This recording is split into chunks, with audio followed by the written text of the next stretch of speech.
Hello, friends. This is Advocate Oni Theory. You're watching Legal Updated Cases.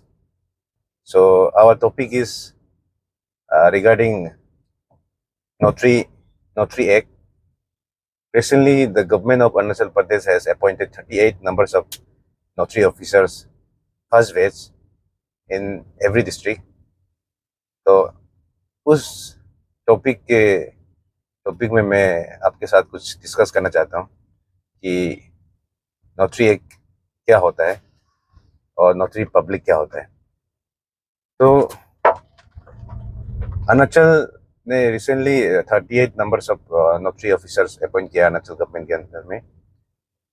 तो उनका rule क्या होता है एंड रूल्स, पावर एंड जो फंक्शन, तो मैं इस मेरे वीडियो में मैं आपके सामने में शेयर करना चाहता हूँ। इंडिया के अंदर में एवरी स्टेट में ऑलमोस्ट पहले से नोटरी लागू था। तो अरुणाचल गवर्नमेंट ने 2023 में अभी नोटरी एक्ट लाया है। तो इससे पहले जो जो नोटरी एक जो नोटरी पब्लिक का जो काम करता था वो एग्जीक्यूटिव मजिस्ट्रेट लोग जो एडमिनिस्ट्रेशन के अंदर में है वो लोग करता था। जो एपीसीएस के जो एपीसीएस जो होता है जो स्टेट के अंदर में जो एपीसीएस ऑफिसर लोग, तो उनका सब पावर था ये। तो अभी मैं आपके सामने में पहले नोटरी का रूल्स बताऊंगा, उसका power and function. Then notary public और एग्जीक्यूटिव मजिस्ट्रेट जो एडमिनिस्ट्रेशन के अंदर में आता है उनका डिफरेंशिएट मैं बताऊंगा, उनका दोनों का क्या क्या डिफरेंशिएट है। तो पहले आपको जानना जरूरी है कि नोटरी पब्लिक क्या है। नोटरी पब्लिक वो होता है जहाँ पे आप एनी काइंड ऑफ एफिडेविट, आप जो ओथ ले सकते हैं, स्वेयर कर सकते हैं। जो जब स्वेयरिंग करता है, जब आप सेल्फ डिक्लेरेशन करते हैं, डिक्लेरेशन सेल्फ डिक्लेरेशन, तो वो आप एफिडेविट में करते हैं। जैसे कि फॉर एग्जांपल अगर आपका नेम में कुछ गड़बड़ आ गया, अल्फाबेट चेंजेस हो गया, तो वो आप नोटरी एक के माध्यम से आप एफिडेविट कर सकते हैं। और अगर कुछ बर्थ सर्टिफिकेट बनाना है, कुछ डिले हो चुका है, टाइम पार हो चुका है, तो एक डिक्लेरेशन आपको चाहिए। तो उस डिक्लेरेशन के लिए आपको एफिडेविट करना पड़ता है, जो कि नोटरी कर देता है। अगर कुछ वेरिफिकेशन करना है डॉक्यूमेंट का, ऑथेंटिकेशन करना है, ट्रांसलेशन करना है, कुछ अदर लैंग्वेज से दूसरा लैंग्वेज में अगर आपको ट्रांसलेशन करना है, तो ये नोटरी एक आपका ट्रांसलेशन कर देगा। उनका अगर सिग्नेचर होता है तो वो ऑथेंटिक माना जाता है, रजिस्टर मेंटेन करता है। अगर जो भी अगर एफिडेविट, जो भी डॉक्यूमेंट जो आपके सामने आप एफिडेविट करा रहे हो नोटरी के सामने में, अगर वो आपका रजिस्टर नहीं हो, अगर रजिस्टर नहीं है, नंबर्स नहीं है, तो वो ऑथेंटिकेशन माना नहीं जाएगा। वो आपको आपका ड्यूटी बनता है कि जब भी आप नोटरी ऑफिसर के पास में जाएंगे, अगर नोटरी आप अपना एफिडेविट को अगर नोटराइज करते हैं, तो आप ये जान लीजिए आपका वहाँ पे नंबर्स होना है और रजिस्टर में आपका सिग्नेचर होना है। इनकेस कल को कुछ डिस्प्यूट होता है फ्यूचर में, तो क्या होता है, कोर्ट उस रजिस्टर को मंगवाता है और देखता है कि सही है ये एफिडेविट, जो स्वेन क्या था, ओट क्या था, जो स्वेरिंग क्या था एफिडेविट नोटरी ऑफिसर के सामने में, तो वो सही है गलत है। तो नंबर्स अगर नहीं है, नंबर आपका एफिडेविट में नहीं डाला गया है, तो वो ऑथेंटिकेशन माना नहीं जाएगा। तो अभी रिसेंटली अरुणाचल गवर्नमेंट ने नोटरी एक्ट पास किया है। अभी उसमें कुछ मिसअंडरस्टैंडिंग हो रहा है कि एपीसीएस जो ऑफिसर होता है, जो एग्जीक्यूटिव मजिस्ट्रेट होता है, उनके और नोटरी ऑफिसर्स के अंदर में कुछ मिसअंडरस्टैंडिंग हो रहा है। मिसअंडरस्टैंडिंग मीन्स छोटा सा हो रहा है कि पहले जो एग्जीक्यूटिव मजिस्ट्रेट लोग जो एफिडेविट करता था, तो अभी जब नोटरी एक्ट आ गया तो नोटरी एक्ट को करने के लिए पावर दे गया।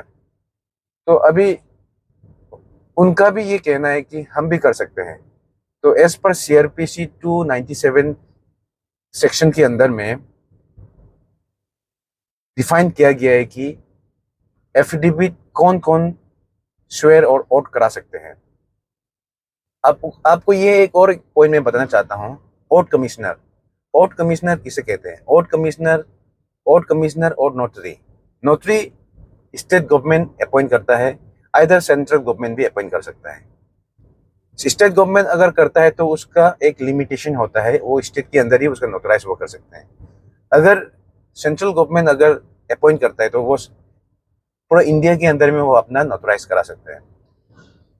तो ये हो गया इनका डिफरेंशिएट, एक सेंट्रल गवर्नमेंट अपॉइंट कर सकता है और स्टेट गवर्नमेंट अपना अपॉइंट कर सकता है।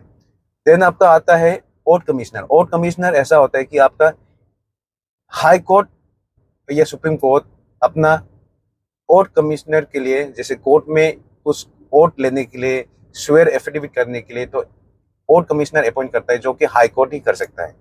तो एवरी हाई कोर्ट में ओट कमिश्नर रहता है जो एफिडेविट कर सकता है। अभी 297 सीआरपीसी के अंदर में ये डिफाइन किया गया है कि ओनली एफिडेविट जो कोर्ट पर्पस के लिए अगर कुछ फाइलिंग वगैरह होता है, कोर्ट का ड्यूटी के लिए अगर कुछ एफिडेविट देना पड़ता है, तो जज भी दे सकता है, मजिस्ट्रेट भी, एग्जीक्यूटिव मजिस्ट्रेट भी दे सकता है, कोर्ट कमिश्नर भी दे सकता है, और नोटरी पब्लिक जो कि सेक्शन 8 के अंदर, नोटरी 1 के अंदर में डिफाइन किया गया है। तो अगर आपको कुछ एफिडेविट करना है जो कोर्ट के रिलेटेड अगर आपको कुछ एफिडेविट करना है, तो आपको 297 सीआरपीसी के अंदर मिलेगा। लेकिन अदर देन जो अदर डॉक्यूमेंट्स होता है, जैसे कि आपको जो कुछ अगर incomes, any kind of affidavit अगर डिक्लेरेशन, सेल्फ डिक्लेरेशन दे रहा है, तो ये ओनली नोटरी ऑफिसर ही कर सकते हैं, ओनली नोटरी ऑफिसर ही कर सकते हैं। लेकिन ओनली कोर्ट पर्पस के लिए, कोर्ट फाइलिंग के लिए, कोर्ट का रिलेटेड कुछ डॉक्यूमेंट है, तो ये आप जज के सामने में भी अपना एफिडेविट और करा सकते हैं, और एग्जीक्यूटिव मजिस्ट्रेट के अंदर भी करा सकते हैं, और नोटरी ऑफिसर भी करा सकते हैं सेक्शन 8 के अंदर में। तो ये कंफ्यूजन हो रहा है कि 297 जो एग्जीक्यूटिव मजिस्ट्रेट को भी नोटराइज करने के लिए पावर दिया गया है, लेकिन ये गलत है। 297 ओनली कोर्ट पर्पस के लिए, कोर्ट में अगर कुछ एफिडेविट पर्पस के लिए कुछ अगर जरूरी होता है, उस डॉक्यूमेंट को स्वेयर करने के लिए, ओट करने के लिए एग्जीक्यूटिव मजिस्ट्रेट को रखा गया है। ओट कमिश्नर अगर हाई कोर्ट में है तो जो इमीडिएटली एफिडेविट चाहिए तो वो उनके सामने में वो ओट ले सकते हैं, स्वेयर कर सकते हैं, देन जज के सामने में कर सकते हैं। या आइदर नोटरी भी रहते हैं, नोटरी भी आपको वहाँ पे अवेलेबल मिलेंगे, नोटरी के सामने भी आप करा सकते हैं। तो ये हो गया आपका पावर एंड फंक्शन। मैं छोटा सा ये एक वीडियो बनाया हूँ, मैं बाद में आपको मेरे नेक्स्ट वीडियो में मैं थोड़ा डिटेल दूंगा आपको, पूरे डिटेल में आपको बताऊंगे कि नोटरी पब्लिक का रूल्स एंड फंक्शन, पावर क्या होता है, और आपका एग्जीक्यूटिव मजिस्ट्रेट का एंड जुडिशियल मजिस्ट्रेट का क्या पावर एंड फंक्शन होता है। तो आज मैं थोड़ा सा आपको बस एक छोटा सा समराइज आपका मैंने आपको डिस्क्लोज कर दिया कि नोटरी एक क्या होता है, नोटरी ऑफिसर का ड्यूटी क्या होता है। क्या नोटरी ऑफिसर के सामने में अगर आप कुछ डॉक्यूमेंट सबमिट करते हैं, ओट लेते हैं, स्वेयर करते हैं, अगर वो रजिस्टर हो गया तो वो उसको ऑथेंटिकेशन माना जाता है। कोर्ट उनका डॉक्यूमेंट को डिनाइड नहीं कर सकता है, एक्सेप्ट करते हैं कि ये सही डॉक्यूमेंट है, और उस डॉक्यूमेंट अगर वो डॉक्यूमेंट जेन्युइन है तो उसको एडमिट कर लेते हैं। तो बिलीव होता है कि अगर और नोटराइज के सामने में अगर आप डॉक्यूमेंट एग्जिबिट करते हैं, ओथ लेते हैं, स्वेयर करते हैं, तो उस डॉक्यूमेंट को ट्रू कॉपी माना जाता है, ओरिजिनल माना जाता है, और एक्सेप्ट करते हैं उस चीज को, वो ऑथेंटिकेशन होता है। वो अगर रजिस्टर नहीं होता है, नंबर रजिस्टर नहीं होता है, नंबर रजिस्टर अगर मिलता नहीं हो, आप पे जस्ट नोटराइज कर दिया, सिग्नेचर है लेकिन नंबर नहीं है, तो वो ऑथेंटिकेशन नहीं है। तो मैं वीडियो अगर आपको अच्छा लगा तो लाइक कीजिए, कमेंट कीजिए, शेयर कीजिए। आज छोटा सा टॉपिक था, मैं इस टॉपिक को डिटेल में आपको मैं फिर से मेरे नेक्स्ट वीडियो में मैं आपको बताऊंगा डिफरेंशिएट कि नोटरी एक क्या होता है, नोटरी का पावर, फंक्शन एंड रूल क्या होता है, एग्जीक्यूटिव मजिस्ट्रेट का क्या होता है, और जुडिशियल मजिस्ट्रेट का क्या होता है। तो आज का हमारा यही टॉपिक था, 297 सीआरपीसी के अंदर में, जहाँ पे ओट कमिश्नर, जज, एग्जीक्यूटिव मजिस्ट्रेट और नोटरी अगर कोर्ट का पर्पस के लिए कुछ भी डॉक्यूमेंट फाइल करना है तो 297 के अंदर में जिनको पावर दिया है उन्हीं के पास में आप एफिडेविट को वोट करा सकते हैं, स्वेयर करा सकते हैं। अदर डॉक्यूमेंट आप ओनली एफिडेविट, अदर डॉक्यूमेंट जो कोर्ट रिलेटेड नहीं है, तो वो आपको नोटरी के पास जाना है और नोटराइज करना है, और वो आपका ऑथेंटिकेशन माना जाएगा, क्योंकि रजिस्टर और गवर्नमेंट को ईयरली आपका हर डिटेल सबमिट करना पड़ता है कि ये रजिस्टर सबमिट करना पड़ता है कि, और कुछ रेवेन्यू कलेक्ट करके गवर्नमेंट को सबमिट करना पड़ता है। तो ये आज का हमारा टॉपिक था।